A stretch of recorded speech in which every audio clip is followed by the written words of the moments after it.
Àṣírí Ìhinrere tóbi Jésù wá nẹ́ran ara láti tún wá dáko fihan ìgbé ayé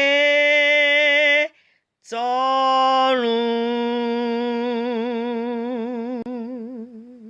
Ará nínú Olúwa, mo tún kí yín káàbọ̀.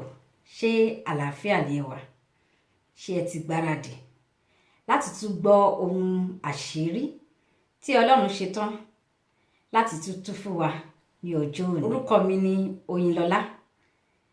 Ṣé ẹ rántí wípé ní ìkéde tí ó kọjá, Olúwa fún wa ní àṣírí. Olúwa dẹ̀ tún sọ fún wa ìdí rẹ̀ tó fi fún wa ní àṣírí nítorí ilé ògo, ibùgbé ayọ̀ tí Jésù olùgbàlà wa tó ti lọ pèsè fún wa. Ó dáa, a dúpẹ́ fún àṣírí Olúwa àti ìfẹ́ rẹ̀ sí wa. Ẹ jẹ́ ká gbàdúrà. A tóbi jù ọba ìyanu, ẹ̀yin Ọlọ́run tí gbogbo ń bẹ ní ọwọ́ rẹ̀, ẹ ṣeun a dúpẹ́. A bẹ̀ yín ní wákàtí ọ̀wọ̀ yìí, Olúwa, ẹ ṣí wa ní etí, bàbá, láti gbọ́ ohun tí ẹ̀mí mímọ́ sọ fún wa ní wákàtí ọ̀wọ̀ yìí àti lórí ìkéde yìí. Bàbá, a bẹ̀ yín, ohunkóhun tí ó máa ń fà á kí ọkàn wa kó wà ní ọ̀nà jíjìn nígbà tí a bá wà níwájú yín, Jésù Olúwa, ẹ bá wa mú kúrò, kí àṣírí tí ẹ̀yin Ọlọ́run ṣetán láti fún wa ní ọjọ́ òní yìí kó ba lè jẹ́ odindi nínú ọkàn wa. A dúpẹ́ fún ọ̀rọ̀ yín, a dúpẹ́ bí ẹ ó tún ṣe máa tú àṣírí yìí fún wa. Ọpẹ́ ló yẹ yín Olúwa, ní orúkọ Jésù Kristi ní a gbàdúrà, àmín. Ará nínú Olúwa, ẹ ṣetán láti mú kálámù yín àti ìwé yín láti kọ ohun àṣírí tí Olúwa ní fún yín. Jésù ọ̀rọ̀ rẹ̀ yé, ó sì tọ́ ṣiṣẹ́ wá. Ẹni tó bá gbàgbọ́ yóò láyọ̀ ó mọ́lẹ̀. Ẹ káàbọ̀ sí ìpàdé ọ̀sán yìí, ẹ̀yin bàbá wa, ìyá wa àti ẹ̀yin ará àyànfẹ́ nínú Kristi. A dúpẹ́ gidigidi fún àánú Olúwa tí ó fi hàn wá, tí ó fi hàn fún wa, tí ó fi jẹ́ wípé a bẹ̀rẹ̀ ìpàdé yìí ní ọ̀sẹ̀ tó kọjá. Olúwa sì ṣe ohun ribiribi ní inú ayé gbogbo wa. Mo sì gbàgbọ́ wípé ọ̀pọ̀lọpọ̀ nínú wa ni a tilẹ̀ ti lọ sọ fún àwọn ará àti àwọn ọ̀rẹ́ wa. A dúpẹ́ fún Ọlọ́run fún mímú tí ó mú gbogbo wa wá síbí yìí ní ọ̀sán yìí. A kí gbogbo yín o. Ẹ káàbọ̀ sí orí ìpàdé yìí. Jésù, nǹkan tí ẹ wá, Jésù tí ẹ ń wá kò ní fi yín sílẹ̀, á farahàn. A kí gbogbo wa pátápátá ní orúkọ Jésù. Màá ka orí Bíbélì tí a kà tí Ọlọ́run ti fi bẹ̀rẹ̀ sí ní sọ fún wa wípé òun pè wá mọ́ra láti tú àṣírí ara òun fún wa. Ìyẹn dẹ̀ ṣe, ó jẹ́ nǹkan kàyéfì fúnrú èmi báyìí, èmi ọmọ kékeré yìí, pé Ọlọ́run á fẹ́ tú àṣírí ara rẹ̀ fún mi. Ẹ jẹ́ kí a kà nínú ìwé KOLOSE. KOLOSE kìíní, ó ní ìjìnlè àṣírí nìyí. Ó ti wà ní ìpamọ́ láti ìgbà àtijọ́ àti láti ìrandíran. Ṣùgbọ́n Ọlọ́run fi han àwọn ènìyàn rẹ̀ ní àkókò yìí. Àwọn ni ó wu Ọlọ́run pé kí wọ́n mọ ọlá àti ògo àṣírí yìí láàrin àwọn tí kìí ṣe Júù. Àṣírí náà ni pé Kristi tí ó ń gbé inú yín ni ìrètí ògo. Àṣírí Ọlọ́run nìyẹn o. Kristi tí ó ń gbé inú mi, òun ni ìrètí ògo. Ọlọ́run wa ń sọ fún wa pé òun fẹ́ bẹ̀rẹ̀ sí ní tú àṣírí yẹn ní ṣísẹ̀ntẹ̀lé ní kọ̀ọ̀kan fún wa pé Kristi tí ó ń gbé inú mi, ìyẹn wá túmọ̀ wípé ẹni tí Kristi ò bá gbé inú rẹ̀, ẹni yẹn ò ní ìrètí ògo ni, nítorí Kristi tí ó ń gbé inú ọmọ ènìyàn òun ní ìrètí ògo fún ẹni yẹn. Kristi wà nínú mi, òun ní ìrètí ògo. Ẹni tó bá dúró sẹ́gbẹ̀ẹ́ mi tí ò sí Kristi nínú rẹ̀, ẹni yẹn ò ní ìrètí ògo ni o. Nítorí náà, nítorí àṣírí yìí tí Ọlọ́run wá fẹ́ fi hàn wá, ó ní báwo gan-an ni Kristi ṣe ń dé inú ọmọ ènìyàn? Báwo ni àṣírí yìí ṣe ń di ti ènìyàn gan-an? Báwo ni báwo ni ọmọ ènìyàn yóò ṣe máa rìn káàkiri tí ò máa gbé ayé Kristi káàkiri nínú rẹ̀? Ṣé bí ọ̀run ni Kristi wà? Báwo ni Kristi tó yẹ kó wà ní ọ̀run ní apá ọ̀tún Baba, báwo ló ṣe wá ń gbé inú mi láti fún mi ní ìrètí ògo? Àṣírí tí Ọlọ́run fẹ́ bẹ̀rẹ̀ sí ní tú fún wa nìyẹn. Ní ọ̀sán yìí nsìn, a máa lọ wo àwọn oríṣiríṣi ìlànà tí Ọlọ́run máa ti fi àṣírí yìí hàn wá ní kọ̀ọ̀kan. A máa lọ bẹ̀rẹ̀ sí ní wò wọ́n lọ́sàn-án yìí. Ṣùgbọ́n kó tó di pé a lọ, mo fẹ́ bẹ̀ yín wípé kí gbogbo wa kí a fi ọkàn wa ṣọ̀kan síwájú Ọlọ́run. Kì í ṣe irú àsìkò yìí, wákàtí kan péré la máa fi pe ìpàdé yìí. Kì í ṣe irú àsìkò yìí la máa ṣẹ̀ṣẹ̀ bẹ̀rẹ̀ sí ní ronú pé àti ìgbomi ọkà wa kaná. Ẹ jọ̀ọ́, mo fẹ́ bẹ̀ yín gidigidi nítorí pé ẹ̀mí mímọ́ tí ó mú wa wá síbí yìí, ó ní nǹkan tí ó ní lọ́kàn, ó ní nǹkan tí Ọlọ́run ti rí tó fi ń pè wá mọ́ra ní àsìkò yìí. Màá fẹ́ kí gbogbo wa tẹ́tí sílẹ̀. Bí ó tilẹ̀ jẹ́ wípé a pé mẹ́ta, a pé mẹ́rin, a lè pé mẹ́wàá pàápàá níbi tá a jókòó sí tá a ti ń gbọ́ ìpàdé yìí, màá fẹ́ kí gbogbo wa dákẹ́ rọ́rọ́ kí a ní ìpàdé yìí pẹ̀lú ẹ̀mí mímọ́ nìkan. Kì í ṣe ìpàdé tí a pè pé àwa mẹ́wàá la ṣe ìpàdé yẹn o níjọ́ Tuesday. Èmi àti ẹ̀mí mímọ́ la ṣe ìpàdé yìí. Ọkàn tí mo fẹ́ kẹ́ ẹ fi wá síbi ìpàdé yìí lónìí nìyí. Nítorí àṣírí Ọlọ́run ni ó ń fi hàn fún wa. Ẹni tó bá dẹ̀ gba àṣírí yìí sí ayé rẹ̀, ó ní ẹni yẹn ti ní ìrètí ògo. Ẹni tí ó bá bojú àtẹ́ wo àṣírí yìí tí Ọlọ́run ń fi hàn wá yìí, ẹni yẹn ò ní ìrètí ògo. Olúwa ò ní ṣe wá ní ẹni tí ò ní ìrètí, nítorí ìrètí ògo ni Ọlọ́run fẹ́ fún wa. Ní ọ̀sẹ̀ yìí máa fẹ́ ká lọ sọ́dọ̀ àwọn mọ́mì wa Bámidélé nílùú Amẹ́ríkà. Wọ́n máa jẹ́rìí fún wa. Báwo gan-an ni Ọlọ́run ṣe fi àṣírí rẹ̀ hàn fún yín tó fi wá jẹ́ wípé àwọn mẹ́sẹ̀jì tí ẹ ti gbọ́ tẹ́lẹ̀ tí wọ́n ṣe yín ní rere, báwo ni Ọlọ́run ṣe ṣe gan-an? Ẹ wá jẹ́rìí tiyín fún wa ní kékeré. Ẹ lè sọ tán o, mo mọ̀ wípé kò sẹ́ni tó lè sọ nǹkan tí Ọlọ́run ń ṣe tán ní ìṣẹ́jú mẹ́ta, ṣùgbọ́n fún àǹfààní ìpàdé yìí lọ́sàn-án yìí, ẹ ṣé. Mo dúpẹ́ lọ́wọ́ Ọlọ́run fún àǹfààní tí mo ní wákàtí láti lè fi àánú Ọlọ́run tí ò wọ́pọ̀ hàn nínú ayé mi. A bí mi sínú ilé onígbàgbọ́ ẹlẹ́sìn, torí pé nígbà àsìkò tiwa táwa wà ní kékeré, àṣírí ìhìnrere yìí kò wọ́pọ̀ láti máa gbọ́. Anglican ni mí nínú ìdílé bàbá mi, ṣùgbọ́n kò sí ọ̀rọ̀ ìjìnlẹ̀, kò sí àṣírí ìhìnrere tó lè mú wa dúró nínú Jésù. Ìgbà tí n ó lọ́kọ, mo lọ fẹ́ ìmọ̀le.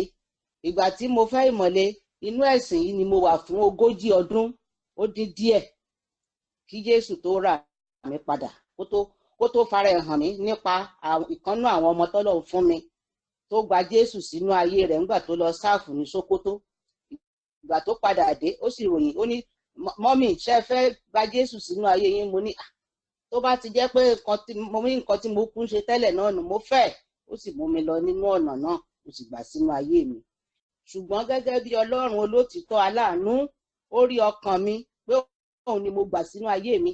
Ó ń bá mi lọ, ó ń dáàbò bò mí tèmi tàwọn ọmọ, ó ń ṣe bẹ́ẹ̀. Ṣùgbọ́n ní gbogbo àsìkò yìí, ọkàn mi ń gbàdúrà sí Ọlọ́run pé òun fẹ́ ní ìgbàlà bẹ́ẹ̀mi ò tiẹ̀ mọ̀. Ṣùgbọ́n ọkàn mi ń sọ fún Ọlọ́run pé ìgbàlà yóò tí ì pé. Gbogbo àsìkò yìí ogun gbogbo ìgbà tí mo gba ìhìnrere tí ò pé yìí, àlákàlà ká máa lé ni lójú oorun, kó egun máa lé ni, kí gbogbo ẹ̀ máa ṣoríṣiríṣi, àjálù oríṣi, ṣùgbọ́n Ọlọ́run aláàánú jùlọ ó gbà mí, kò jẹ́ kí ogun ayé kó borí mi. Ṣùgbọ́n pẹ̀lú ẹ̀ ọkàn mi ń pòrúurú fún Ọlọ́run pé ìgbàlà yóò tí ì pé bọ́lọ̀ ṣe mú wá sórí orí igi àgbélébù láti wá jẹ́ kí ìgbàlà mi kó pé nù. Ìgbà náà mo wá rí ìyàtọ̀. Gbogbo àwọn àlákàlà ìrankíran, gbogbo ogun ayé, ogun ìpàdé dojú oorun, gbogbo ẹ̀ pátá Ọlọ́run bá mi kó kúrò torí pé kò lè dojú kọ Jésù mọ́. Mo wá dúpẹ́ lọ́dọ̀ Ọlọ́run pé ní wákàtí yìí mo di ẹni pípé nínú Jésù. Mo gbọ́ òtítọ́ náà sì sọ mí di ẹni ìgbàlà. Òtítọ́ náà sì fọ́ mi sí wẹ́wẹ́, ó sì jẹ́ kí n lè kó gbogbo ìgbésí ayé mi lé Jésù. Nítorí náà Jésù ló ń darí gbogbo ayé mi nísìn, àtèmi àti ilé mi àtọmọ mi. Gbogbo ẹ̀ṣẹ̀ tí mo ti dá sẹ́yìn lóríṣiríṣi tí ò ṣe máa sọ, gbogbo ẹ̀ lọ́lọ́run ti dáríjì mi báyìí nísìn. Ọlọ́run sì sọ fún mi pé òun ò ní sí ìwé ìrántí kan ìkankan mọ́. Torí náà bí èṣù bá tẹ̀ ń wá orúkọ Bámidélé Olúkẹ́mi ní ìsìn, ibi tó fi pamọ́ sí, gbogbo àwọn ẹ̀ṣẹ̀ tí mo ti dá tó bá ń wá káàkiri ní ìsìn kò máa lè rí mọ́ o, èṣù ò lè rí mọ́ o. Jésù àwa sọ fún wípé ní ìsìn tó ò lè rí orúkọ ọmọ mi mọ́, nítorí náà àti dá láre, ó ti dẹni ìgbàlà. Mo dúpẹ́ lọ́wọ́ Ọlọ́run. Kókó ọ̀rọ̀ tí mo fẹ́ sọ nù. Mo wá rọ̀ yín pé ẹ jọ̀ọ́ ẹ jẹ́ ká gbé gbogbo ìgbésí ayé wa lé Jésù lọ́wọ́. Òun ló lè bá wa ṣe, òun ló lè gbà wá. Gbogbo àwọn ọmọ tá à ń bẹ̀bẹ̀, tá à ń gbé Jésù kọ́ lọ́rùn tán ń yẹrí, táwa bá ti lè dúró déédéé níwájú Ọlọ́run, gbogbo nǹkan wọ̀nyí Ọlọ́run á bá wa ṣe. Kò ń ṣàwa láṣẹ, Jésù ló máa ṣe. But Jésù gbọ́dọ̀ rí wa nínú òtítọ́, a gbọ́dọ̀ wà nínú ẹ̀. Torí pé tó bá ń padà bọ̀, ẹnikẹ́ni tó bá wà nínú Jésù ni ó bá Jésù lọ o. Ẹni tí ò bá sí nínú Jésù, inú ẹ̀ṣẹ̀ ló wà o. Torí náà ẹ jẹ́ ká kó gbogbo ayé wa lé Jésù ká bàa lè wà nínú Jésù. Tá a bá sì ti wà nínú Jésù báyìí nísìn, gbogbo ogun ayé wa lórí ọmọ, lórí gbogbo ẹ̀, torí kò sẹ́ni tí ò ní, gbogbo wa la ní, gbogbo ẹ̀ ní Jésù ó bá wa ṣe nígbà tó bá ti rí òtítọ́ wa pé a ti wà nínú. Ẹ ṣé o, mo dúpẹ́. Má kọjá mi Olùgbàlà, gbọ́ àdúrà mi. Gbà tí wọ́n bá ń pẹ́ lómìíràn, má ṣe kọjá mi. Màá fẹ́ kí gbogbo wa gbóhùn sókè ká lọ bẹ Ọlọ́run lórí ìpàdé yìí. Olùgbàlà má kọjá mi, Jésù má kọjá mi. Ìgbà tí ìwọ bá ń pe ẹlòmíràn tó ń fi àṣírí rẹ hàn fún onígbá, tó ń fi àṣírí rẹ hàn fún aláwo, Olúwa Ọlọ́run ẹ̀mí mímọ́ má kọjá mi. Màá ṣí kọ́kọ́rọ́ microphone wa, màá fẹ́ kí gbogbo wa kígbe lọ bá Ọlọ́run. Jésù, Jésù, gbọ́ àdúrà mi. Láti wá bọ̀ pẹ̀lú mìíràn, máa ṣe kọjá mi. Ẹ lọ gbàdúrà sí Ọlọ́run. Olúwa rántí mi, Jésù ẹ farahàn fún mi. Èmi náà Olúwa ẹ fara yín hàn fún mi. Ẹ má kọjá mi, Olùgbàlà má kọjá mi. Ní ọ̀sán yìí, ẹ̀mí mímọ́ ẹ farahàn fún mi. Ẹ fi Jésù hàn mí. Ẹ jẹ́ kí àṣírí ìhìnrere yìí ló sọ èmi náà di ọ̀tun. Olúwa ṣàánú fún mi. Ìgbà tí ìwọ bá ń fọwọ́ tọ́ gbogbo ènìyàn, Olúwa má kọjá mi. Má kọjá mi Olùgbàlà. Olúwa ṣàánú mi. Ẹ gbàdúrà sí Ọlọ́run. Ìpè kí Jésù tó wá ṣàánú mi ní ọ̀sán yìí. Olúwa ẹ ṣàánú fún wa. Jésù ẹ ṣàánú fún wa. Jésù ẹ ṣàánú fún wa. Jésù, Jésù, bàbá gbọ́ àdúrà mi.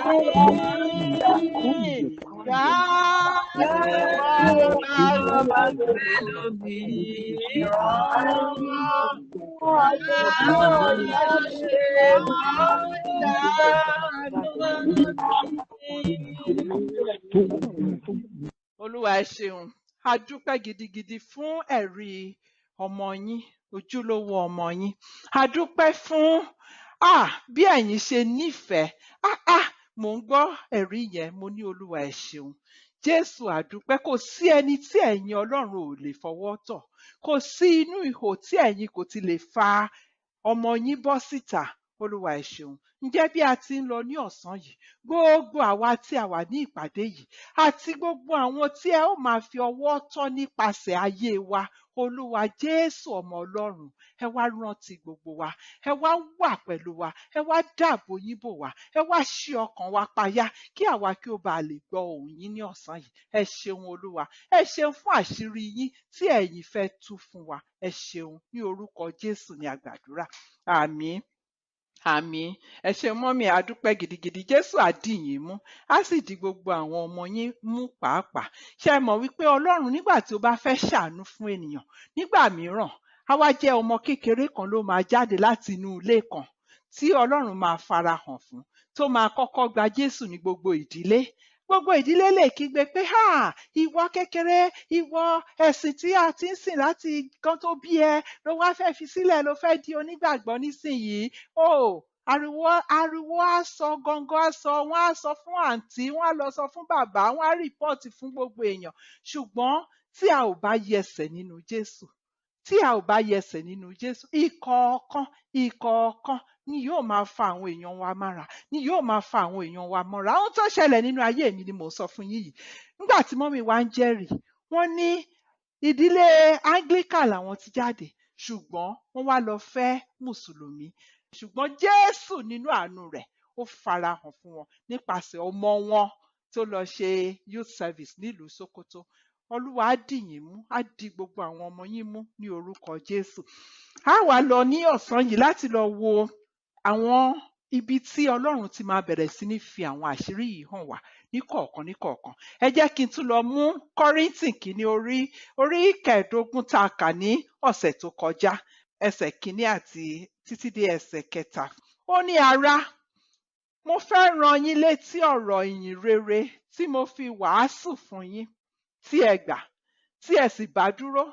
Nípa ìyìnrere yìí ni a fi ń gbà yín là tí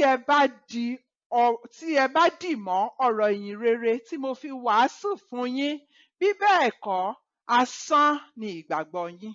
Jésù ò ní jẹ́ kí ìgbàgbọ́ wa já sí asán.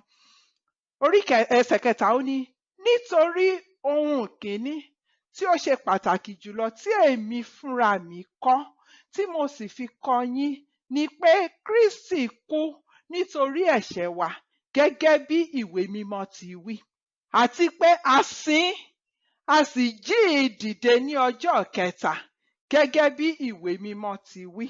Màá fi sílẹ̀ ní ibẹ̀ yẹn torí nǹkan tí mo kàn fẹ́ fi hàn wá ń bẹ̀ yẹn ni bó ṣe ń sọ wípé gẹ́gẹ́ bí ìwé mímọ́ ti wí, gẹ́gẹ́ bí ìwé mímọ́ ti wí. Nítorí náà, àṣírí tí Ọlọ́run máa fi hàn wá yìí, inú ìwé mímọ́ ló ti máa jáde o. Kì í ṣe péyàn kan máa sùn tó máa lálàá tó máa ní, mo lálàá kan tí Ọlọ́run tú àṣírí ara rẹ̀ fún mi nínú àlá yẹn, gbogbo yẹn wá gbọ́. Kì í ṣe péyàn kan máa ní, nígbà tí mo lọ sí orí òkè fún 40 ọjọ́ àti 40 òru, tí mo gbé omi àdúrà báyìí tí gbogbo ẹ̀ ń ṣáná wàìwàìwàì, mo wá rí àṣírí kan, ẹ máa bọ̀ kí ẹ wá gbọ́ àṣírí tí mo gbọ́ láti orí òkè. Rárá o, ó ní gẹ́gẹ́ bí ìwé mímọ́ ti wí. Inú Bíbélì òun ni Ọlọ́run ti máa tú àṣírí yìí fún wa níkọ̀ọ̀kan. Máa wá sọ díẹ̀ fún wa nípa bí Ọlọ́run ṣe máa tú àṣírí ẹ̀ fún wa torí ìkọ̀ọ̀kan, torí pé àfẹ́ kánjú rárá, àfẹ́ kánjú torí níwọ̀n ìgbà tó jẹ́ pé àṣírí Ọlọ́run ni. Tó bá jẹ́ àṣírí ọmọ èèyàn sìn, àní sọ fún mi kíákíá, mo fẹ́ gbọ́ kíákíá kí n lè mọ bó ṣe rí délédélé, dénúdénú. Ṣùgbọ́n níwọ̀n ìgbà tó jẹ́ wípé àṣírí ti Ọlọ́run ni, tó dẹ̀ jẹ́ wípé àṣírí yìí ló máa gbé wa délé ògo, kò ní ìdí ká kánjú. Tá a bá ń ṣe lọ ní ṣísẹ̀ntẹ̀lé, even bó jẹ́ number 1 péré la rí tí Jésù pè wá sílé ògo. One way ticket nìyẹn láti dọ́run, kíyàn lọ látorí ìpàdé ìhìnrere lọ sọ́run. So kò sí ìdí rẹ̀ tá a fi máa sáré. A máa ṣe díẹ̀díẹ̀, ibi tí wákàtí kan bá ti bá wa dé, a dúró ń bẹ̀. Tó bá dọ̀sẹ̀ tó ń bọ̀, a tún wá continue. So màá wá sọ díẹ̀ fún wa nínú bí Ọlọ́run ṣe máa tú àṣírí yìí fún wa. A ó wá bẹ̀rẹ̀ láti number 1 lónìí. A ó wá wo ibi tí Jésù máa gbé wa dé ká tó parí ìpàdé yìí. ẹ jẹ́ kí n tún ka Kólósè tí a kà níbẹ̀rẹ̀ yẹn o, orí ìkíní. Ó ní ìjìnlẹ̀ àṣírí nìyí, ó ti wà ní ìpamọ́ láti ìgbà àtijọ́ àti láti ìrandíran, ṣùgbọ́n Ọlọ́run fi hàn àwọn ènìyàn rẹ̀ ní àkókò yìí. Àwọn ni ó wu Ọlọ́run pé kí wọ́n mọ ọlá àti ògo àṣírí yìí láàrin àwọn tí kìí ṣe Júù. Ṣé rántí pé nígbà tí Jésù wá, àwọn Júù gangan ló wá bá, ṣùgbọ́n lẹ́yìn tó lọ tán, Ọlọ́run wá fi àṣírí yìí hàn àwa tí kìí ṣe Júù. Àṣírí náà ni pé Kristi tí ó ń gbé inú yín ni ìrètí ògo. Bá a ṣe máa wá wò ó ní kọ̀ọ̀kan. Number 1, á wá wò. Jésù wá nínú ẹran ara. Gbogbo ẹ̀ ló wà nínú Bíbélì o, gbogbo ẹ̀ la máa ṣí Bíbélì tá a máa tú wẹ́ tí Ọlọ́run fúnra ẹ̀ máa tú fún wa. Ìyẹn la máa fi bẹ̀rẹ̀. Jésù wá nínú ẹran ara. Kí nìdí rẹ̀ tí Jésù fi wá nínú ẹran ara? Àṣírí tí Ọlọ́run fẹ́ kọ́kọ́ bẹ̀rẹ̀ sí tú fún wa nìyẹn. Kí ló fà á gan tí Ọlọ́run fi máa dìde láti orí ìtẹ́ tó máa wá sọ̀kalẹ̀ sí bí ìbàyí ní ẹran ara? Ṣé mọ̀ pé ìjìnlẹ̀ àṣírí gan nìyẹn. Ọlọ́run tí ò lè kú tó wá di ẹni tí à ń pa. Kí ni ìdí rẹ̀ gan? Ó ní láti gbà wá là àti láti fi ìgbé ayé kan ṣoṣo tí ó tẹ́ Ọlọ́run lọ́rùn láti fi hàn wá. Ṣé rántí gbà tí Jésù wá? Ó ní èyí ni àyànfẹ́ ọmọ mi, ẹni tí inú mi dùn sí gidigidi. Ìyẹn jẹ́ sí ó wá já sí wípé tí èmi gan Olúwa tó ní tí mo wà níbi tí mò ń sọ̀rọ̀ yìí, tí mo bá fẹ́ kí inú Ọlọ́run dùn sí mi gidigidi, ó ti di dandan kí n gbé àyànfẹ́ ọmọ rẹ̀ wọ̀. Ìdí rẹ̀ tí Jésù fi wá ní ẹran ara nìyí o, láti gbà wá là kí àwa kí a bá lè gbé ìgbé ayé ìwà mímọ́ bíi ti Ọlọ́run bíi ti Jésù. Ibẹ̀ la máa ti bẹ̀rẹ̀. Ṣùgbọ́n tá a bá ti kúrò ńbẹ̀ yẹn o, a wá lọ sí ẹsẹ̀ kejì. Ó ní Jésù kú lórí àgbélébùú. Kí ló dé? Kí ni ìdí rẹ̀? Láti pa ayé ẹ̀ṣẹ̀ àti ìdíbàjẹ́, láti pa kú pátápátá, láti lù pa. Ó pa kú pátápátá ayé ẹ̀ṣẹ̀.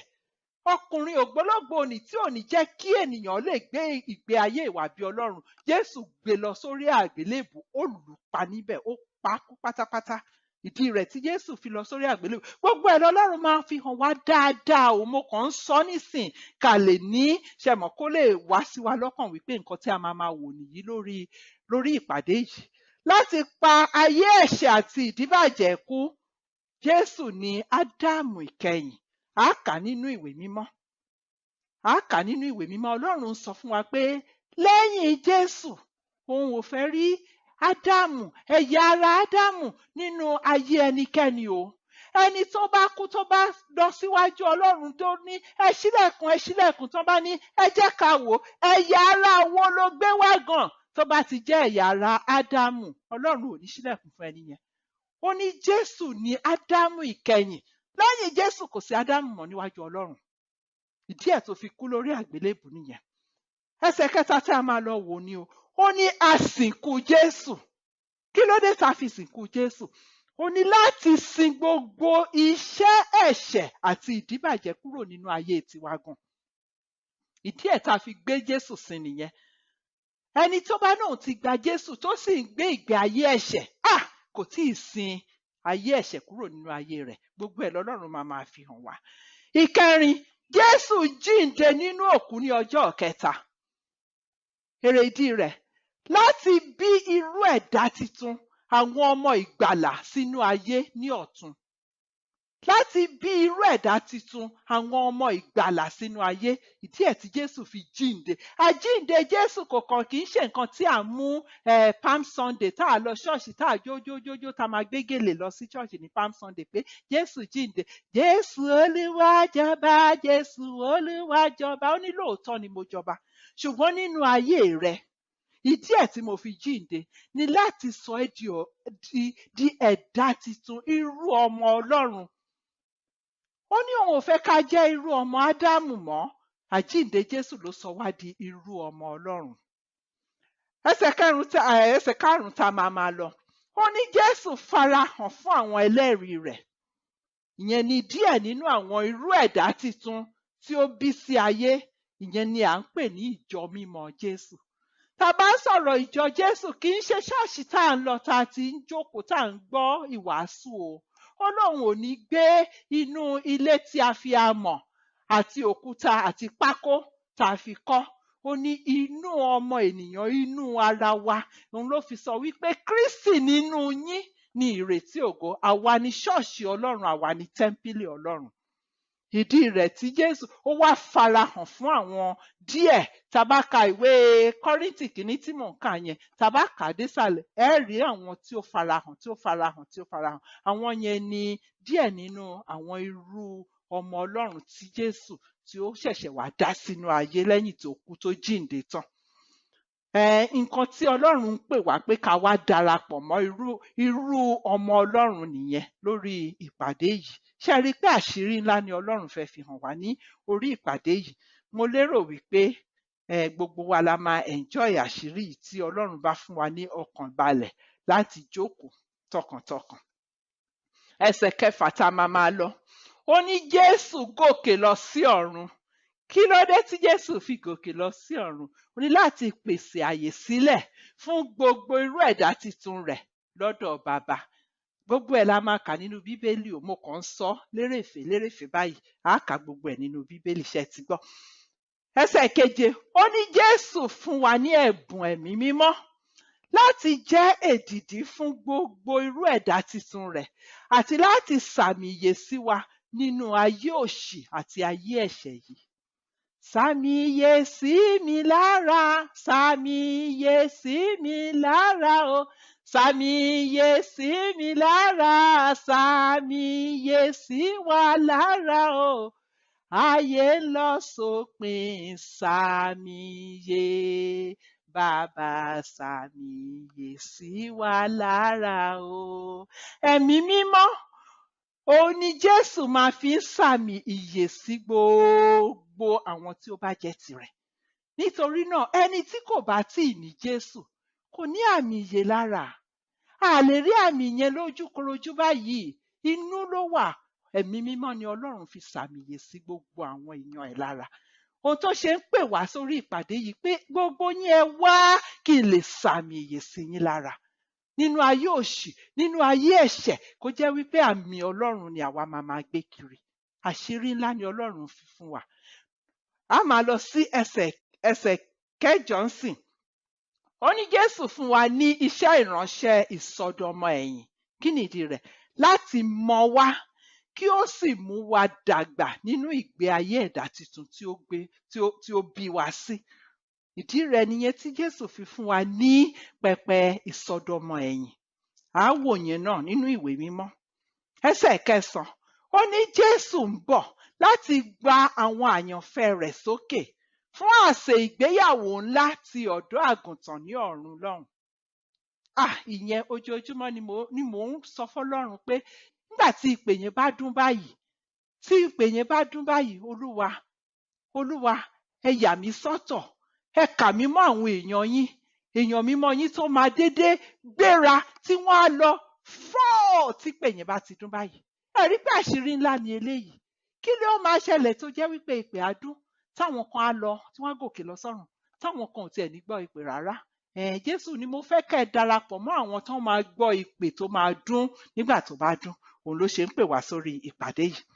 Ẹsẹ̀ 10 wà ní Jésù ń padà bọ̀ láti wá jọba fún ẹgbẹ̀rún ọdún pẹ̀lú ogunlọ́gọ̀ àwọn ènìyàn mímọ́ rẹ̀, láti ṣèdájọ́ kí ó sì dá ohun gbogbo padà fún Ọlọ́run. Àwọn àṣírí tí Ọlọ́run fẹ́ máa fi hàn wá ní kọ̀ọ̀kan nìyí o. Nítorí náà ṣe rí ń sìn pé àti ẹ̀ lè kánjú rárá. A wá lọ bẹ̀rẹ̀ láti bẹ̀rẹ̀, ṣùgbọ́n mo fẹ́ tún rán yín létí pé gẹ́gẹ́ bí ìwé mímọ́ ti wí ni o. Kì í ṣe gẹ́gẹ́ bí àlùfáà wa ti lálàá tó rí o. Kì í ṣe gẹ́gẹ́ bí ìyá ìjọ bó ṣe ya omi tó sọ di holy water tó gbé fún mi mu. Kì í ṣe gẹ́gẹ́ bí wòlíì tó lọ sórí òkè fún 40 ọjọ́. Kì í ṣe nǹkan tó gbà padà látorí òkè o. Gẹ́gẹ́ bí ìwé mímọ́ ti wí, ẹni tí yóò bá gba àṣírí Ọlọ́run inú ìwé mímọ́, inú Bíbélì, òun ni a ti ń rí àṣírí Ọlọ́run o. Mo lóye wípé ẹ̀mí mímọ́ fẹ́ kí yẹn sọ̀kalẹ̀ sí ọkàn wa. Ó ní Bíbélì ni ó máa gbé o, Bíbélì ni n ó máa gbé, Bíbélì ni n ó máa gbé o, Bíbélì ni n ó máa gbé. Ifá ò lágbára bíi tirẹ̀, ọ̀pẹ̀lẹ̀ ò lágbára bíi tirẹ̀, oṣó ò lágbára bíi tirẹ̀, àjẹ́ ò lágbára bíi tirẹ̀, owó ò lágbára bíi tirẹ̀, òkìkí ò lágbára bíi tirẹ̀, iyán ò lágbára bíi tirẹ̀, àmàlà ò lágbára bíi tirẹ̀. Bíbélì o, Bíbélì ni n ó máa gbé, Bíbélì o, ẹ gbọ́, Bíbélì ni kí a máa gbé. Àṣírí ńlá, àṣírí mẹ́wàá tí Jésù Kristi Olúwa tún fi hàn wá. Ṣé ẹ ti gbọ́ báyìí? Ṣé ẹ ti rí wípé àánú àti oore ọ̀fẹ́ Ọlọ́run òun nìkan ni à ń jẹ? Nítorí kí ni? Ọlọ́run ń wá ayé kan ṣoṣo, ayé tó tẹ́ òun lọ́rùn, èyí tó jẹ́ ayé Jésù Kristi, èyí tó múnú bàbá dùn, èyí tí ó mú ọkàn bàbá balẹ̀. Ayé kan ṣoṣo yẹn òun ni bàbá fẹ́ nínú gbogbo wa. Ṣé ẹ rántí ìwé Kólósè orí 1 gẹ́gẹ́ bí a ṣe rí kà tó sọ fún wa wípé Kristi Jésù ní inú wa, tí ń gbé nínú wa, òun nìkan. Kristi Jésù yẹn nìkan ní ìrètí ògo. Kò ń ṣe ẹ̀mí kankan, kò ń ṣe olùdarí kankan, kò ń ṣe pásítọ̀ kankan, kò ń ṣe ìjọba kankan. Kristi Jésù tó ń gbé nínú wa, òun nìkan ní ìrètí ògo. A dúpẹ́. Ẹ jẹ́ ká gbàdúrà. Olúwa Ọlọ́run alágbára, a tún dúpẹ́. A dúpẹ́ bí ẹ tún ṣe ṣí ìwé mímọ́ yín fún wa, tá a rí kà gbogbo ìpele mẹ́wẹ̀ẹ̀wá yìí, bí ó ti ṣe bẹ̀rẹ̀ láti wípé Jésù wà nínú ẹran ara, tí ẹ tún fi ìdí rẹ̀ múlẹ̀ fún wa lórí gbogbo ìpele yìí. A bẹ̀ yín o Jésù, bàbá mímọ́, wípé ọ̀rọ̀ yín ẹ jẹ́ kó gbilẹ̀ nínú ayé wa, ká bá lè rí òtítọ́ yín, ká bá sì lè dé ibi ìyè tí ẹ̀yin Ọlọ́run fẹ́ fún wa. Ẹ ṣeun o, a dúpẹ́ fún ohun tí ẹ ti ṣe fún wa lórí ìkéde yìí. Ẹ gbọ́ ọpẹ́ àti ìyìn wa bàbá, ní orúkọ Jésù Kristi Olúwa ni a gbàdúrà. Ẹ jọ̀wọ́ ẹ tẹ́tí sí ìkéde tó máa wáyé lẹ́yìn ìgbà tí a bá ti parí ìpàdé yìí. Kẹ́ ẹ tẹ́tí sí, kẹ́ ẹ rí nọ́mbà, kẹ́ ẹ sì pé nọ́mbà yẹn, wọ́n ó tọ́ yín sọ́nà síbẹ̀ ó ṣe lè wá láti wá mọ ìjìnlẹ̀ tó ń bẹ nínú àṣírí ìhìnrere Jésù. Ó dìgbà.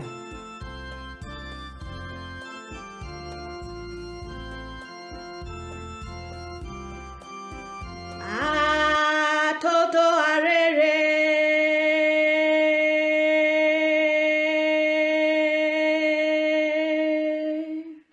Olúwa ń pe gbogbo ènìyàn sí ìpàdé pàtàkì tí ó fẹ́ fi kéde ìròyìn ayọ̀ ńlá kan tí ó jinlẹ̀. Lọ́kùnrin, lóbìnrin, lọ́mọdé, lágbàlagbà, arúgbó, omidan, bọ̀rọ̀kìnní àti ọlọ́rọ̀.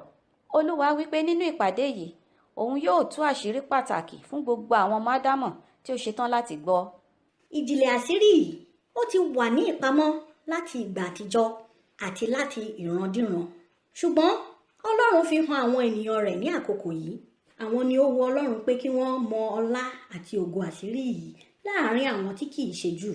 Àṣírí náà ni pé Kristi tí ń gbé nínú yín ní ìrètí ògo. Ìwọ ha ṣetán láti gbọ́ ọ bí? Ìyá mi, bàbá mi, ẹ̀gbọ́n, àbúrò, dákun má ṣe kọ etí ikún sí ìkéde yìí, nítorí pé ó wà fún ìgbàlá ọkàn rẹ ni o. Bíbélì ṣáà ni ó wí pé níbi tí igi bá wó sí, níbẹ̀ ni yóò wà. Èyí ni pé kò má sí ìgbàlà fún ẹni tí kò bá ní ìhìnrere Ọlọ́run nínú rẹ̀. A kò kúkú mọ àkókò tí ọlọ́jọ́ yóò dé. Jésù wí pé èmi ni ọ̀nà, òtítọ́ àti ìyè. Kò sí ẹni tí ó lè dé ọ̀dọ̀ baba bí kò ṣe nípasẹ̀ mi. Ẹnikẹ́ni tí ó bá kú nínú Jésù yóò wọ ilé ògo pẹ̀lú rẹ̀. Ní ìdàkejì ẹ̀wẹ̀, ẹni tí kò bá ní Jésù, ọ̀run àpáàdì tààràrà nílé yìí ní lọ láìkọsẹ̀ o. Ọba láàánú, kì yóò fi èyí ṣe ìpín fún èmi tàbí ìrẹ. Àǹfààní kí ni ó jẹ́ fún ènìyàn kí ó jèrè gbogbo dúkìá ayé yìí ṣùgbọ́n kí ó pàdánù ẹ̀mí rẹ̀? Kò má sí ohun kankan tí ó lè fi ṣe pàṣípààrọ̀ ẹ̀mí rẹ̀. Kò má sí ohun kankan tí ìwọ náà lè fi ṣe pàṣípààrọ̀ ẹ̀mí rẹ̀. Jésù nìkan ni ọ̀nà tí ó dájú láti wọ ìjọba ọ̀run. Jésù yìí sì ni ẹni tí ó farahàn nínú ẹran ara, tí ó kú lórí àgbélébù, tí a sì sin òkú rẹ̀. Ohun kan náà ni ó jí dìde nínú òkú ní ijọ́ kẹta, tí àwọn ẹlẹ́rìí rí káàkiri, tí ó gòkè lọ sọ́run. Òun ni ó fún wa ní ẹ̀bùn ẹ̀mí mímọ́ àti iṣẹ́ ìránṣẹ́ ìsọdọmọ ẹ̀yìn. Ó sì ń bọ̀ wá láti gba àwọn àyànfẹ́ rẹ̀ sókè. Ní ìparí ohun gbogbo, yóò sì wá jọba fún ẹgbẹ̀rún ọdún pẹ̀lú ogunlọ́gọ̀ àwọn ènìyàn mímọ́. Títóbi ni ìròyìn yìí, kàyéfì ni, ohun àṣírí ni, ohun ìjìnlẹ̀ ni. Èyí ni Ọlọ́run ń pè ọ́ sí. Ìpadàbọ̀ Jésù dé tán. Má mà jáfara. Kí àbámọ̀ má jẹ́ orin rẹ. Olúwa ṣe tán láti ràn ọ́ lọ́wọ́. Ó ń pè ọ́ sí ibi àsè ìfẹ́ ńlá. Palẹ̀mọ́, pinnu nínú ọkàn rẹ kí o sì péjọ pẹ̀lú àwọn àyànfẹ́ ní ọ̀sẹ̀ọ̀sẹ̀ lórí pẹpẹ àṣírí ìhìnrere láti gbọ́ ìjìnlẹ̀ àṣírí ọ̀nà ìyè yìí kí ìwọ náà lè bá Jésù wọ ilé ògo. Ṣe kánkán kí o pe nọ́mbà yìí láti mọ àwọn ọjọ́ àti àkókò ìpàdé àṣírí ìhìnrere kí o bá lè jàǹfààní yìí lẹ́kùnrẹ́rẹ́.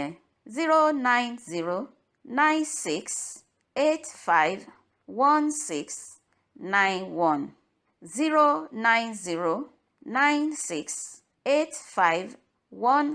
09096851691. Mo ti mọ ọ̀nà ìyè yìí náà, rárá kò yí padà. Jésù lọ̀nà ìyè náà tó lọ sílé ògo.